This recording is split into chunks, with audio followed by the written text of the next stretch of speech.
Juste avant de démarrer les amis, je vous rappelle que toutes mes vidéos sont désormais disponibles en podcast depuis quelques jours et ce sur toutes les plateformes d'écoute, Spotify, Apple Podcast, Google Podcast, Deezer, etc.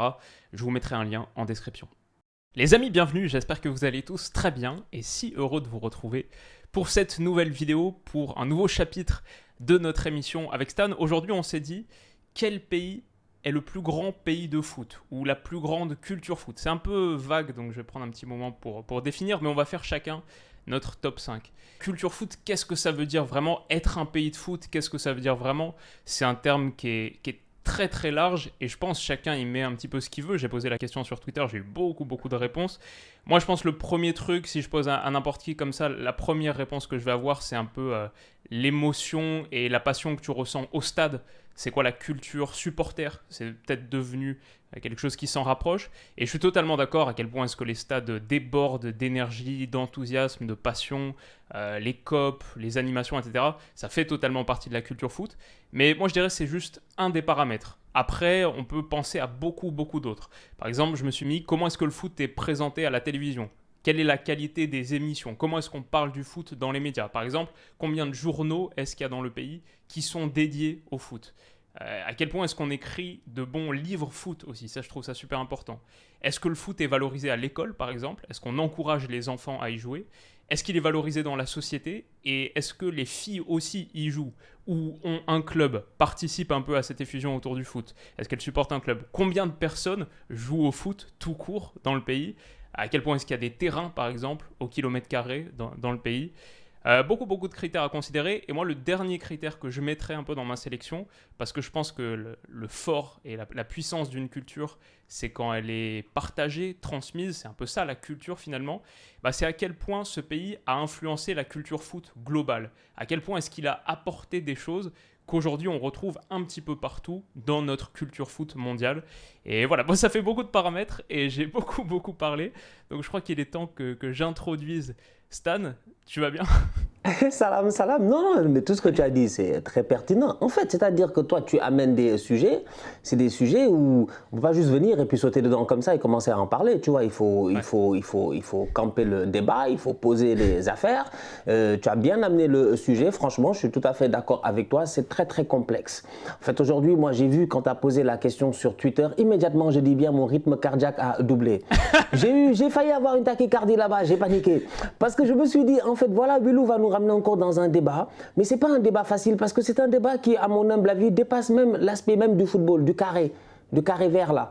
Parce que tout le monde se dit, ouais, bon, vite fait, je vois des réponses et je me dis, ça balance des pays à gauche et à droite, mais est-ce qu'un pays en vaut plus que l'autre? Réellement, on parle là de culture en tant que tel. Donc pour moi, tu as très bien abordé le sujet et voilà, on va pouvoir en discuter aujourd'hui. Absolument, et c'est pour ça qu'on va commencer et lancer nos top 5. Et alors, moi, je vais faire preuve, je vais pas dire un peu de mauvaise foi pour commencer, mais pour sûr, c'est de la subjectivité. Parce que la réalité, et on va le dire tout de suite, c'est qu'on ne connaît pas toutes les cultures foot du monde entier. On ne connaît pas tous les pays. Il y a certains pays qu'on a visités, qu'on connaît, on a une affinité, on a plus de choses à dire. Et il y a des pays que j'ai exclus de mon top 5 aussi simplement parce que je les connais moins bien. On aura l'occasion d'en reparler à la fin. Mais donc, je voulais commencer mon top 5 par un pays que je connais très bien, parce que c'est le pays où je vis actuellement, et c'est les Pays-Bas. Je pense que les Pays-Bas, la culture foot aux Pays-Bas, elle est un peu sous-estimée, sous-cotée dans le monde francophone, parce que finalement, c'est un pays qu'on connaît moins bien que d'autres. C'est un petit pays, on ne parle pas leur langue, c'est pas forcément le pays qui est jugé comme le plus intéressant de l'extérieur. Mais ici, je peux te dire, les gens, c'est juste des malades de foot. C'est des fous de foot. Et le foot a une importance énorme dans la société aux Pays-Bas.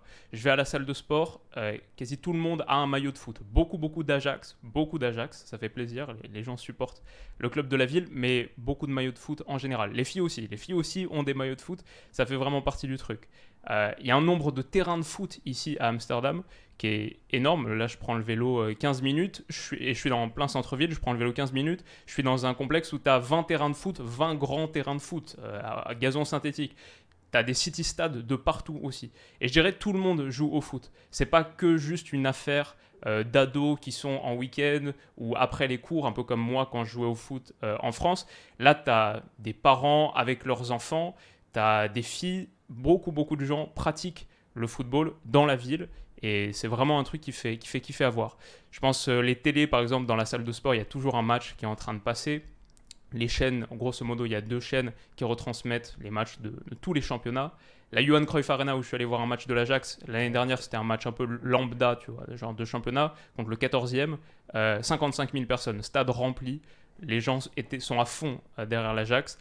Et peut-être aussi la manière dont on parle du foot, les communications par exemple sur les réseaux sociaux de l'Ajax. Je me souviens l'année dernière avant le match contre Benfica, il y avait tout un truc autour de l'histoire des 2 clubs où tu vois 2 personnes faire une partie d'échecs où ils annoncent chacun les grands joueurs de leur club, Zlatan, Di Maria, Bergkamp, Eusebio, Cruyff, etc.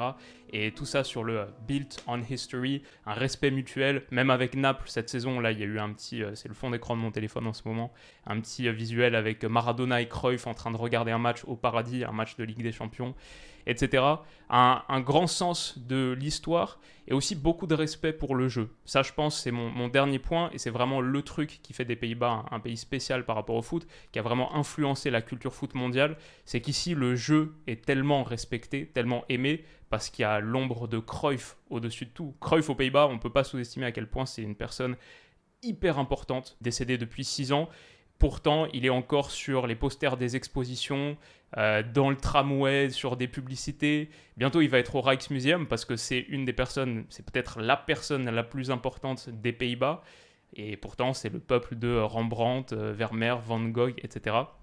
Cruyff est hyper important et a eu un impact sur la manière dont on pense le foot et on joue le foot aujourd'hui, qui je pense est sans égal dans le monde. Il a laissé une telle patte sur la manière dont on pratique le football.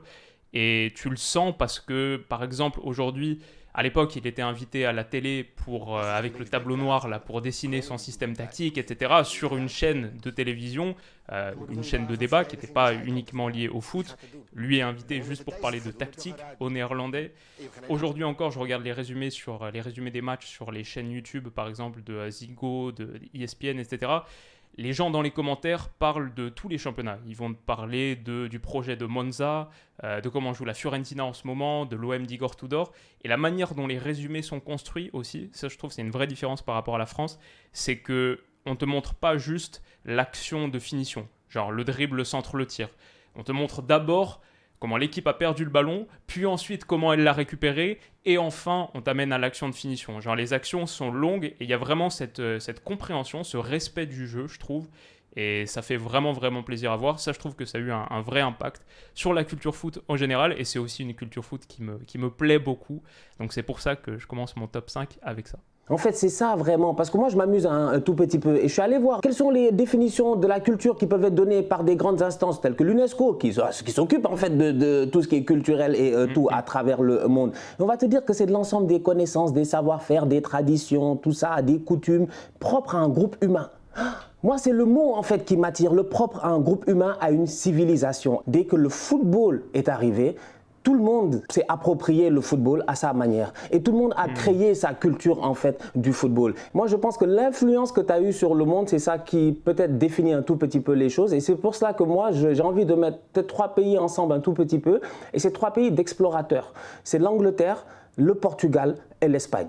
Pourquoi? Parce que je me dis, ces 3 pays en fait avec des gars qui ont pris des bateaux et ils ont décidé en fait d'aller à travers le monde. Mais en allant à travers le monde en fait, il s'est passé certaines choses en tant que tel. Il y a eu un transfert qui a été fait, il y a eu un partage peut-être qui a été fait. Le football originairement, il vient de l'Angleterre, si je ne me trompe pas ou si je ne m'abuse. En tout cas, c'est ce qu'on nous a toujours dit, c'est comme ça qu'on nous l'a. Football moderne. Voilà, c'est comme ça qu'on nous l'a expliqué. Mais dans ces explorations-là, les Argentins te diront qu'il y a eu une grande influence anglaise dans leur football à eux. Les Brésiliens te diront qu'il y a eu une grande influence anglaise dans leur football à eux, à travers des explorateurs, des gens qui ont quitté, je dis bien, cette zone européenne-là, qui sont venus en Amérique du Sud et tout. Donc pour moi, je pense que effectivement, aujourd'hui, peut-être que quand tu regardes d'une manière simpliste la Première Ligue, les championnats, la manière à laquelle, je sais pas moi, les stades sont pleins et tout, tu as envie de dire, c'est peut-être pas tu te dis c'est un grand pays de football, il y en a qui diront c'est pas un grand pays de football, mais ou le Portugal, la même chose. Mais moi, je pense qu'il y a eu une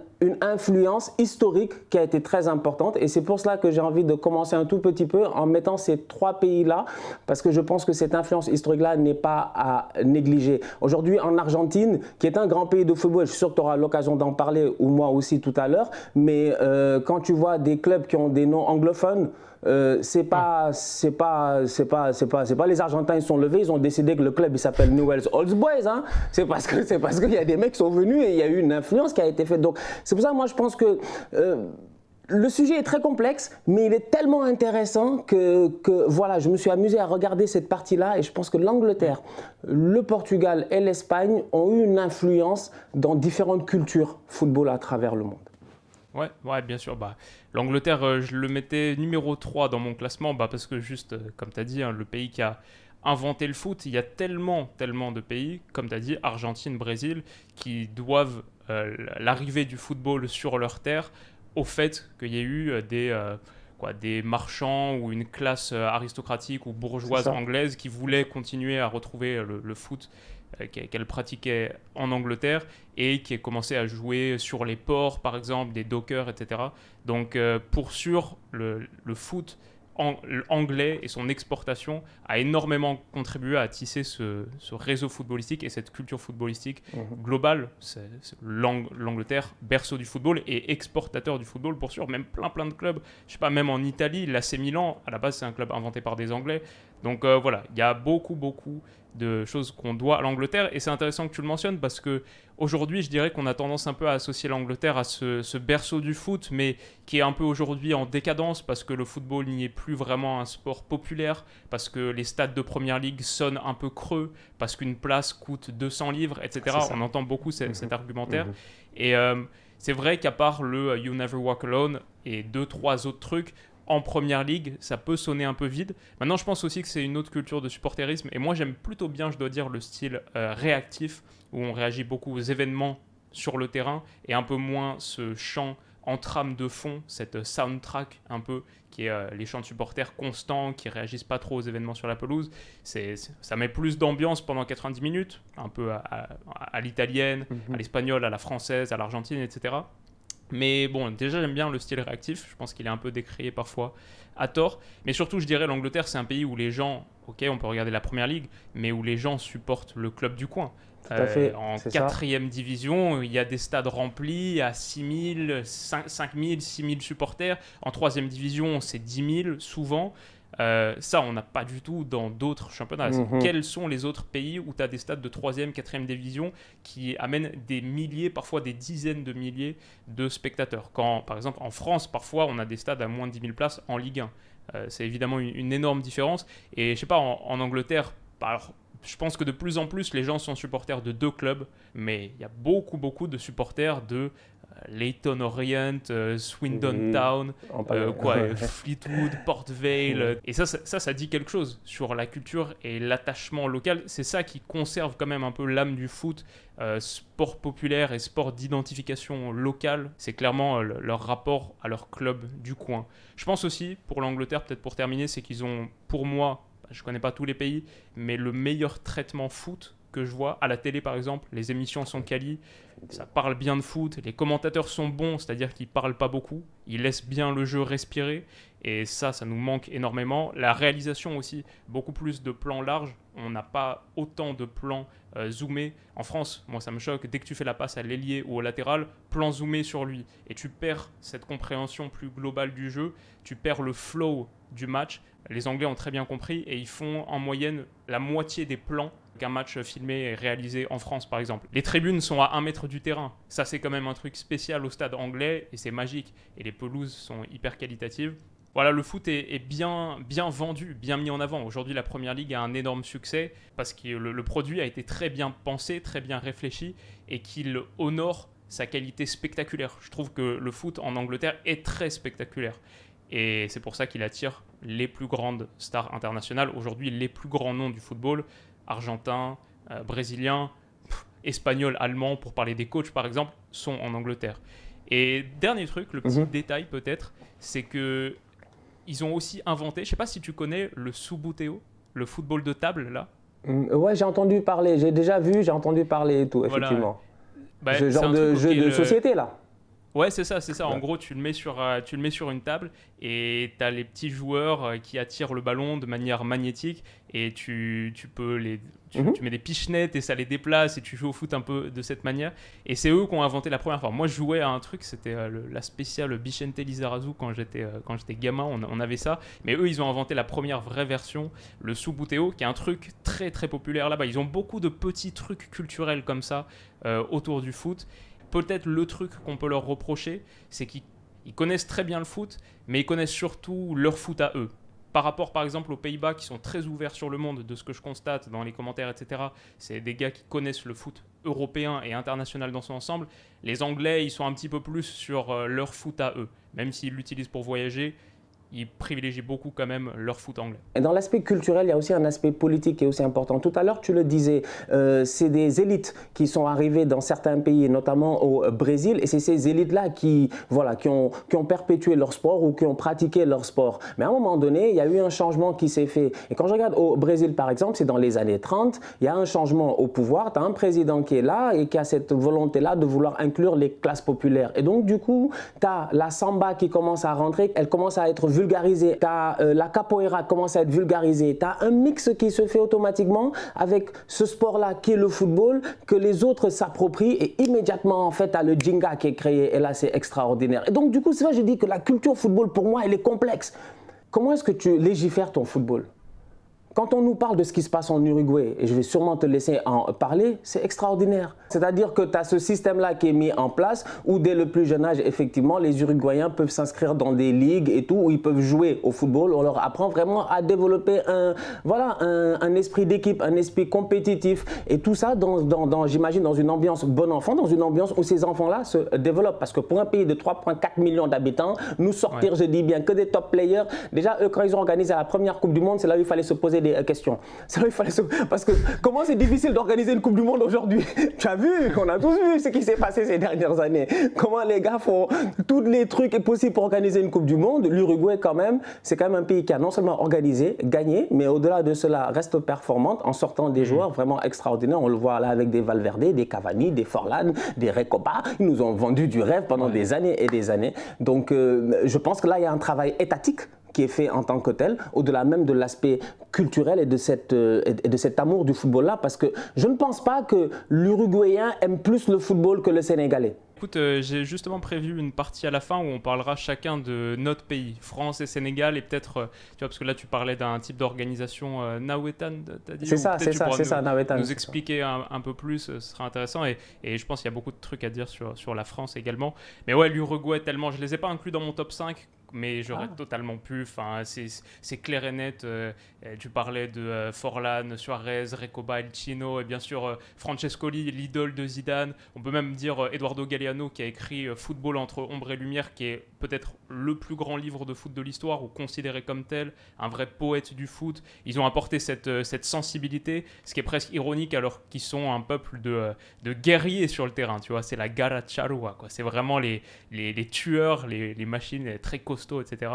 Donc ouais, évidemment l'Uruguay, comme tu as dit, ce minuscule pays qui est géopolitiquement pas le plus signifiant, 3 millions d'habitants seulement, et pourtant ce qu'ils apportent sur la planète foot, c'est assez dingue. Donc totalement. Écoute, moi pour l'instant je t'ai parlé des Pays-Bas, de l'Angleterre, ça c'était 5 et 3 dans mon petit classement qui vaut pas grand chose, mais mon petit ordre. En quatrième, le pays dont je voulais parler, et je crois que tu l'as pas mis parmi tes 5, mais bien sûr énorme pays, et je pense que tu auras des choses à en dire également, c'est l'Italie. L'Italie parce que le foot italien, il n'y a pas si longtemps, nous on est quasiment de la même génération, il n'y a pas si longtemps, la Serie A c'était évidemment le plus grand championnat du monde. Là-bas, je pense, pour l'instant j'ai parlé des Pays-Bas, je pense que ce qu'ils ont exporté comme culture aux Pays-Bas, c'est la culture du jeu, l'amour du jeu. Je pense qu'en Angleterre, ce qu'ils ont exporté, c'est le foot tout court, quoi, l'invention du football, et maintenant le produit moderne qui est la Première Ligue. En Italie, ce qu'ils ont pour moi le plus exporté, ou en tout cas ce qu'il signifie le plus, c'est le football pris au sérieux. En Italie, le football, c'est très très sérieux. Je pense qu'il n'y a rien qui est plus grave que perdre un match, ouvrir la presse le lendemain et voir ce qui est dit dans la Gazzetta dello Sport. Je ne sais pas si c'est eux qui ont inventé les notes qu'on donne aux joueurs, mais je sais que là-bas, pendant très longtemps, ça a été un phénomène. C'est encore le cas aujourd'hui. Ils notent encore les joueurs sur 10 à la fin de chaque match, mais je sais que là-bas, chaque joueur ouvrait le journal le lendemain dans les vestiaires pour voir la note qu'on lui avait donnée. C'était un truc hyper important. J'ai vu une stat passer, une étude de Mastercard qui avait été commandée en 2015, qui montre que 69% des Italiens ont déjà raté un événement familial important pour regarder un match de foot. Je veux dire, c'est un délire. C'est que 19% au Portugal, par exemple. Mais bien sûr, parce que c'est un truc de... 60% des Italiens ont déjà posé un arrêt maladie pour regarder un match sur les 12 derniers mois. Ça veut dire qu'en plus, ça se produit souvent. Et ils sont numéro 1 de ce classement à chaque fois. Ils ont... Pour moi, ils ont l'école des plus grands entraîneurs. Historiquement, ils ont tellement apporté sur la dimension tactique. Ça aussi, c'est prendre le foot au sérieux. Évidemment, Sacchi, Capello, Lippi, Trapattoni, Ancelotti, et puis tous les modernes aujourd'hui, Gasperini, Sarri, Conte, etc. Là-bas, vraiment, le football est une affaire extrêmement, extrêmement sérieuse. Si tu cherches Ma copine, elle m'avait offert il y a quelques années, avant même que je lance la chaîne pour mon anniversaire, un livre, c'était... comment, un peu les enseignements de la tactique, comment devenir entraîneur de foot, etc. C'était un livre qui était quasiment illisible parce qu'il était tellement sérieux, c'était que des exercices, etc. Et j'ai lu après, j'avais un peu du mal à lire, et je regarde au début, je fais « Ah oui, il est traduit de l'italien, c'est un Italien qui a écrit ce truc à la base. » C'est juste des tarés du foot, des malades mentaux absolus.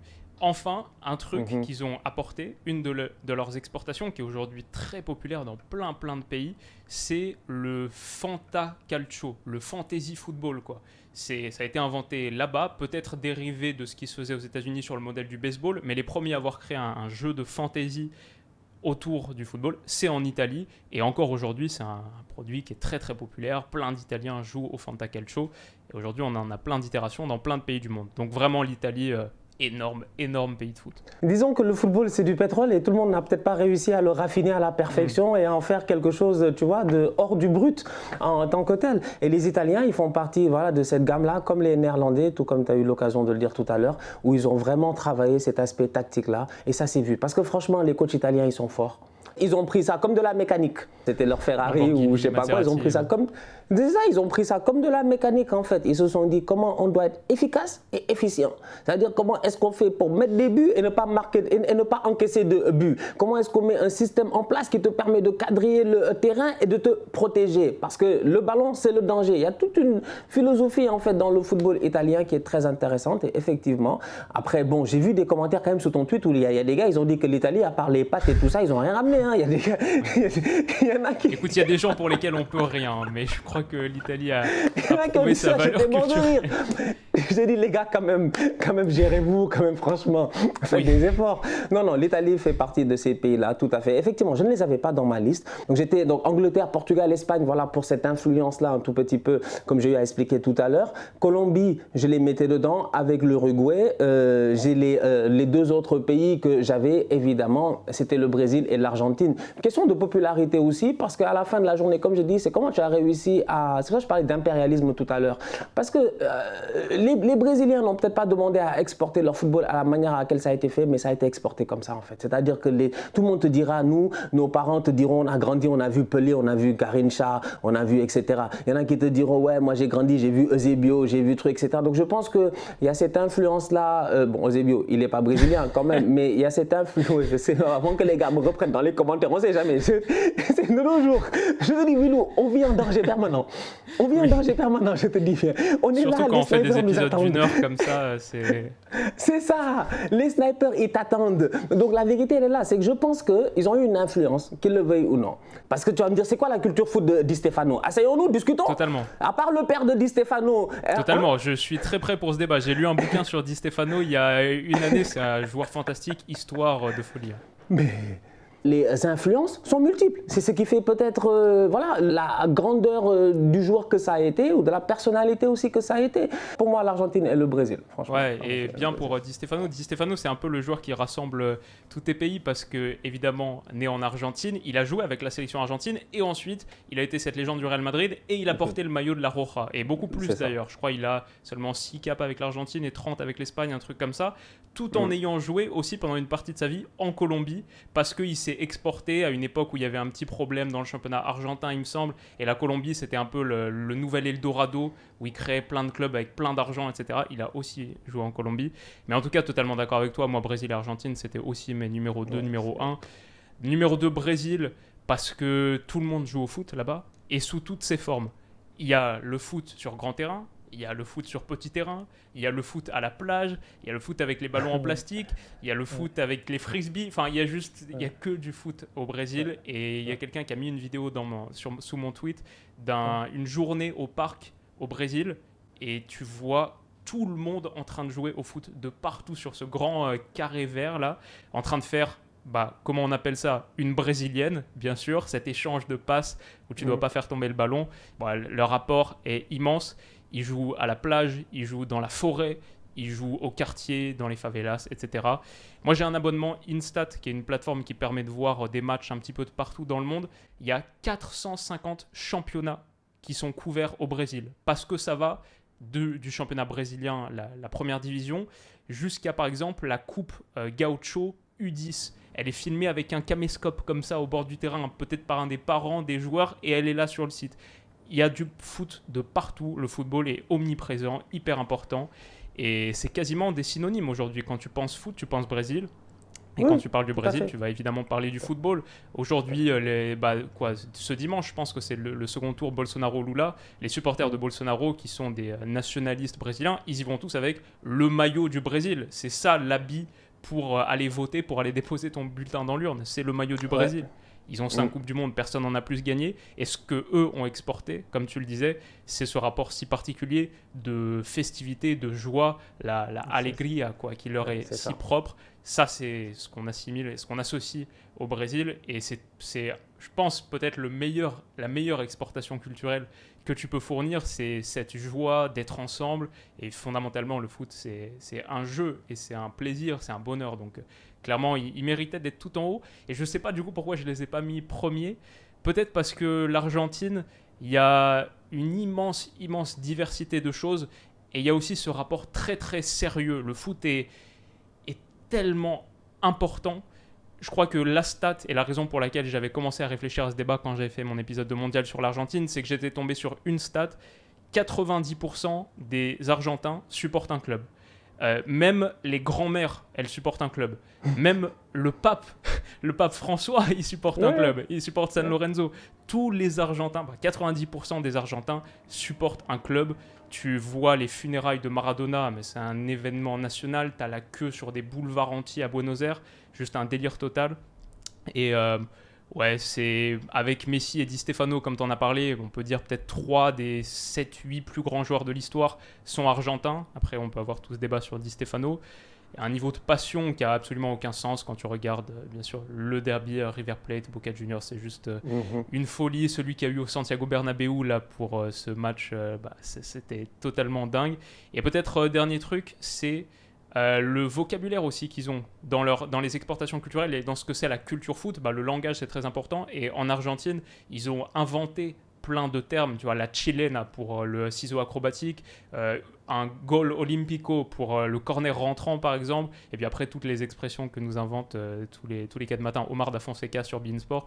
Donc il y a juste une grande passion, une grande ferveur, tu la sens de partout, et je les mets numéro 1. Mais ce classement est moins important que juste dire que le football est un sport bien aimé et bien partagé. C'est ça. Écoute, le riz est une denrée internationale, mais on ne le cuisine pas de la même manière à travers le monde. Moi, c'est que la même... Voilà, c'est ça. Pas mal. Putain, ça m'est venu comme ça. C'est juste ça qui m'est venu en tête. Je me suis dit, voilà quoi, je veux dire, il y en a, ils en font des sushis, nous, on en fait du tchèp chez nous, il y en a, ils en font autre chose. Donc voilà, moi, je pense que c'est ça, en fait, c'est ça qui fait la beauté de la chose. Et mention, moi, j'ai envie de faire une petite mention à la fin à tous les autres pays qu'on n'a pas eu à citer peut-être. L'Égypte fait partie de ces grands pays-là. Le Nigeria fait partie des grands pays de football aussi d'Afrique. J'ai envie de dire le Congo fait partie des grands pays de football d'Afrique aussi parce qu'au niveau continental, ils ont été dominants. Tu sais, chez nous, ça a toujours été très très compliqué par exemple parce que je pense que le Sénégalais est un fan de football, c'est un passionné de football. On le voit à travers l'équipe nationale. Ça nous fait mal, ça nous fait mal. On a toujours voulu gagner, on voulait gagner une Coupe d'Afrique. Quand on a gagné une Coupe d'Afrique, moi, je n'étais pas à Dakar, mais on m'a dit qu'à Dakar, moment où Sadio Mané il a marqué, la terre elle a tremblé. Les gars ils ont dit s'il y avait des études s'il y avait la magnitude de Richter là, on serait, je dis bien, à du 8 ou à du 9 parce que c'était fou en fait. On s'est dit enfin on l'a parce qu'on a cherché cela. Il y a énormément d'argent qui a été investi aussi dans le football ces dernières années aussi. Donc ça fait qu'il y a une professionnalisation qui s'est faite petit à petit, mais la base en tant que telle, c'est la rue. En fait, partout, la base, c'est la rue. Donc, tu peux te professionnaliser jusqu'à demain, avoir des ligues, etc. et tout, mais la base, c'est la rue. C'est les championnats populaires. C'est les matchs, ce qu'on appelait, nous, quand on était petits, khalis, c'est-à-dire argent, argent. Moi, je me rappelle quand j'étais petit, dans mon quartier, il y avait différentes catégories. Donc, tu pouvais savoir plus ou moins quoi. C'est-à-dire, les catégories n'étaient pas vraiment dites. Donc, tu te disais, bon, nous, on a tous moins de 15 ans, donc on joue ensemble plus ou moins. Après, tu as les plus grands, ils jouent ensemble. Tu as les plus petits, ils jouent ensemble. Et des fois, ça prenait des petits montants entre nous. Ça mettait 100 francs CFA ou 50 francs CFA chacun, tu en as 10, ça fait 500, hop, vous allez jouer contre l'autre quartier et on met l'argent. Okay. Et ça joue, et c'était sérieux, les matchs Khalis au Sénégal, mais moi j'ai grandi dans ça, j'ai baigné dans ça, en fait ça faisait mal parce que quand tu perdais ton 50 francs CFA là, mais quand tu as 12-13 ans, ça te fait mal, donc quand tu rentres sur le terrain, tu fais pas le tocard, les tacles tu les mets et tout, donc il y a toute une culture populaire qui est partie de cela, et de là est parti les Nawetan c'est quoi? Nawet c'est hivernage, donc chez nous on a 2 saisons, donc saison des pluies et saison sèche, et tu as cet hivernage là où il n'y a pas de football en tant que tel parce qu'il pleut. Mais les championnats sont arrêtés, mais les quartiers jouent entre eux. Et c'est là où c'est intéressant, parce que c'est des matchs où c'est pas dans des stades des fois, tu vois. C'est un terrain en sable ou en terre battue, avec des pneus qui sont autour pour faire une certaine délimitation. Tout le monde est autour et ça prend de la ferveur et ça en parle à la radio, etc. Et aujourd'hui, cette même ferveur-là est revenue au niveau de la ligue professionnelle, ce qu'on n'avait pas quand moi j'étais petit. Franchement, moi en tout cas, peut-être que le temps de mes parents c'était différent, mais moi quand j'étais petit, je voyais à la télé, mais tu sentais que les Nawetans, c'est ça que les gars ils attendaient. C'est l'été, ils attendaient pour s'entretuer entre quartiers parce que toute la saison tu as parlé. Le gars du 9-2, il a dit au gars du 9-3, je suis meilleur que toi. Le gars du 9-4 a dit au gars du 9-5, tu vois. Donc c'est juste que c'est malheureusement moins vu à travers le monde, mais ça existe. Ça existe aussi en Afrique. Ok, pas mal. Ça a l'air super cool. J'ai envie d'aller voir ça un jour. Tu m'invites et on va se faire un tournoi de quartier comme ça. Non, j'ai dit, il faut qu'on fasse un match là. On va inviter tous les youtubeurs là, tu vois, tous les gars qui parlent beaucoup là. On va tous nous inviter sur un terrain, on va voir c'est qui les tocards. On va faire un match là-bas. Ça va être cool, ça pourrait être sympa. En tout cas, grave cool sur le Sénégal. Moi, je voulais finir en parlant un petit peu de la France. Je pense du coup le pays que je connais le mieux. Et la France, je suis tellement ambivalent et tellement partagé en fait, parce que d'un côté je vois une vraie pauvreté culturelle, de l'autre je vois une énorme richesse et un énorme apport, et peut-être même que le fait qu'on est là en train de débattre et de poser cette question, ça signifie bien qu'il y a une certaine culture foot. Donc sur la pauvreté, moi je veux dire, c'est grosso modo le traitement que je trouve assez pauvre dans son ensemble, surtout sur le côté mainstream. En gros, je sais pas, je regarde les résumés YouTube de la Ligue 1, toute la question des droits télévisuels. Par exemple, sur YouTube, les résumés, ils sont obligés de sortir le lundi parce que j'ai l'impression que des contrats ont été passés avec les chaînes de télé pour que tu puisses pas les sortir avant, pendant le week-end.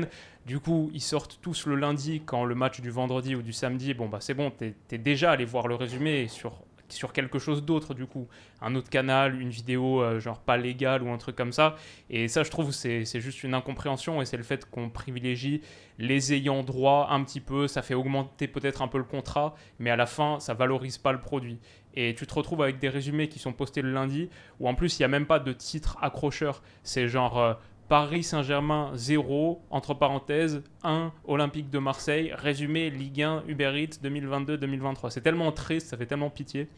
Et ça, je trouve que c'est vraiment ridicule. Et ça montre un peu à quel point le foot est maltraité. De la même manière, j'ai l'impression que sur les chaînes mainstream, par exemple, les commentateurs parlent beaucoup trop, laissent pas respirer le jeu. C'est mal filmé, c'est mal réalisé. Il y a trop de plans serrés, comme j'en ai parlé tout à l'heure.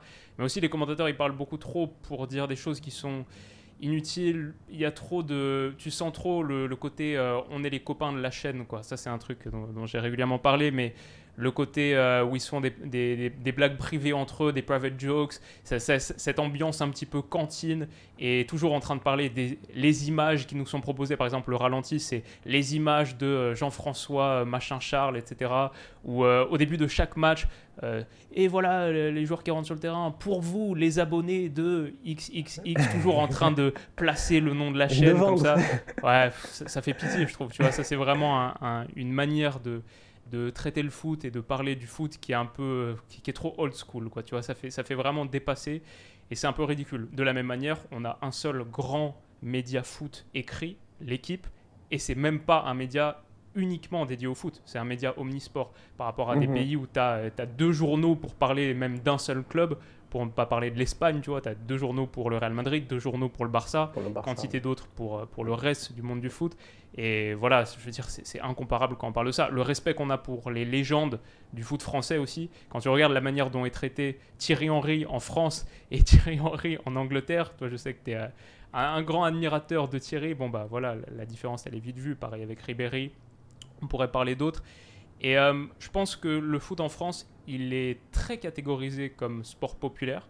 Et c'est vrai, à la base, le foot, c'est un sport populaire. Aujourd'hui, c'est beaucoup plus que ça, mais pas encore vraiment en France. Ce qui fait qu'il y a des exceptions, mais j'ai l'impression que dans l'ensemble, le fait de dire qu'on aime le foot, qu'on apprécie le foot, pour une grande partie de la population, c'est pas un réflexe, c'est pas si bien vu que ça. Je pense que dans les cercles de certaines entreprises, je sais pas, boîtes de conseil, entre dirigeants, etc. Dire que tu aimes le foot, ce serait quelque chose de totalement normal et même souhaitable pour un Italien ou un Brésilien, un Argentin. Pour un Français, ça va faire un peu bizarre. C'est un marqueur social qui est encore très fort, alors qu'aujourd'hui, je pense que le football dépasse le cadre des classes sociales. Tu vois, ce concept me semble plus tout à fait approprié pour parler de foot. On va toujours dire le foot, c'est un sport populaire dans son origine, etc. C'est vrai, mais aujourd'hui, c'est plus que ça. En France, je ne suis pas certain.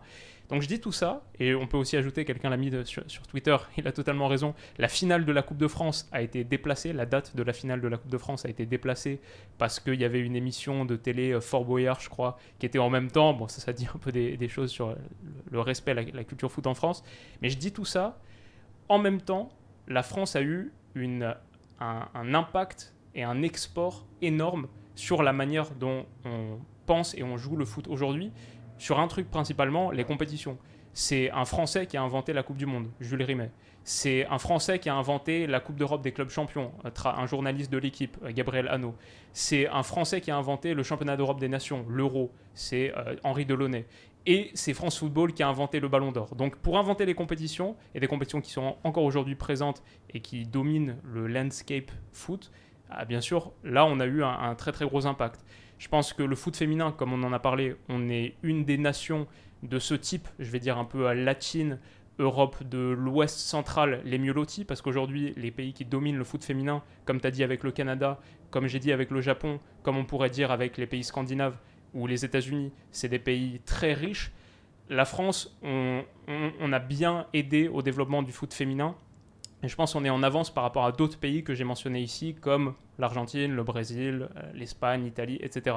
Donc ça, c'est quelque chose qui se respecte. La formation, bien sûr, il y a, je pense, Brésil, c'est numéro 1, et France, ça doit être numéro 2 sur le nombre de joueurs qui évoluent dans les 5 championnats majeurs, dans les 4 autres, entre guillemets.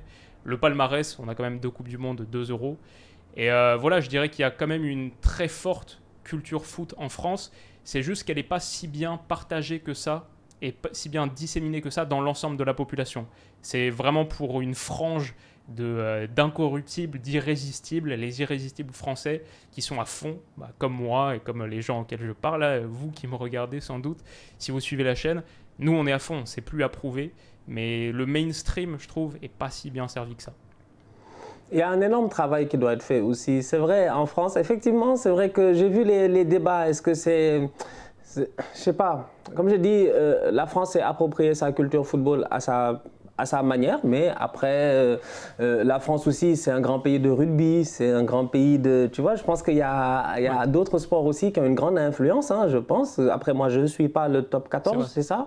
Ouais. Mais il y a des gars à Biarritz ou à je ne sais pas où, là, c'est pas le football qui les intéresse, franchement. Donc, je pense c'est un sport très important dans le pays, donc il y a tout un aspect culturel qui s'est développé autour, mais c'est aussi un pays où il y a d'autres sports. Sur ce point-là, je pense que c'est ça aussi peut-être qui peut te desservir par rapport à d'autres pays où chez nous, il n'y a que le foot.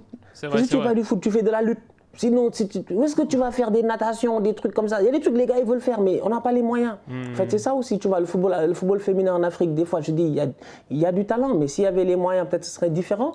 Donc, dans cette approche-là, effectivement. Ouais. Maintenant, par rapport à la manière de raconter le football en France, si je me permets rapidement, moi, j'aurais pu dire la même chose aussi au Sénégal. Mais bon, au Sénégal, ils ne sont pas nombreux. Donc, moi, si je dis ça, bientôt, on va dire Stan, il a dit que...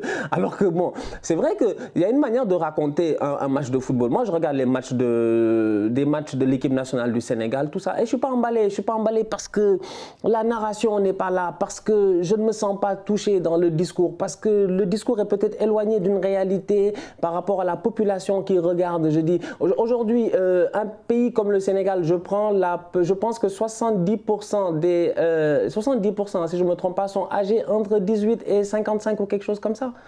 Les gens c'est des populations jeunes en fait. C'est des populations jeunes, donc tu as un discours. Donc nous, aujourd'hui, on est là en ligne, on fait un certain travail et on se rend compte que peut-être on a un discours qui matche bien avec cette population-là parce qu'on se comprend, on comprend l'aspect culturel, l'aspect culture populaire qui rentre aussi en jeu dans le football. Et des fois, tu peux être un tout petit peu détaché avec une génération peut-être différente, mais bon, ça fait partie des choses aussi qui font que peut-être dans la vision, tu le vends moins. Je pense que les Anglais ont été très forts là-dessus parce que très vite, ils ont compris comment vendre leur football à travers leurs consultants, mais au-delà de ça, même à travers pas mal de jeunes créateurs de contenu. Il y a plein de choses, moi je pense, dans la culture football, mais franchement, le débat, il est trop cool. Oui, Willou, Willou, faut qu'on arrête là. Ça suffit. Le cours, il est terminé. Je regarde le compteur là. Il va être temps d'arrêter. Et je pense que tu dois charger ta caméra aussi. Exactement, franchement, oui. Très bien. Tu as décidé du clap de fin et je pense que tu fais bien parce qu'on pourrait faire longtemps encore. Je vais finir juste en disant les autres pays que j'aurais pu citer, comme tu as dit, Uruguay, Portugal, bien sûr, je pense qu'on n'en a pas assez parlé, on a fait 1 heure, on a peu parlé du Portugal, qui est pourtant immense pays de foot, Espagne, Allemagne, qui a une culture supporter énorme, les affluences sont énormes, les stades sont magnifiques, le 50+1, vraiment le foot là-bas, c'est un très très très gros truc. Mexique aussi, Écosse, je pense, ça c'est un pays qui est sous-coté. Puis voilà, comme on a dit, Turquie, Afrique du Nord, Afrique de l'Ouest, Égypte, le Japon. Grosso modo, le foot, c'est le sport numéro 1 de l'humanité. C'est le sport global. Ce ne sera peut-être pas toujours. Ça n'a pas toujours été. Quoique, si on regarde l'époque post-industrielle, au moment où le foot commence à arriver de manière organisée dans nos sociétés, globalement, c'est le football. Mais en tout cas, dans notre espace-temps actuel, là, l'humanité au début du 21e siècle, c'est sûr que le foot, c'est le sport du monde. Ce qui fait qu'il y a une infinité de cultures footballistiques et il y en a beaucoup qui sont extrêmement, extrêmement fortes. Je pense que cette heure de vidéo aura suffi pour vous en convaincre si ce n'était pas le cas. Tout à fait. Merci à vous de nous avoir regardés, les amis. On se retrouve très vite pour la prochaine vidéo sur la chaîne de Stan, bien sûr, pour tout un tas de sujets et de débats passionnants qu'on va enregistrer bientôt, que j'ai hâte de faire. Là, ça va être très, très cool. Abonnez-vous à sa chaîne. On se retrouve très vite pour la prochaine vidéo. Prenez soin de vous et de vos proches et à bientôt.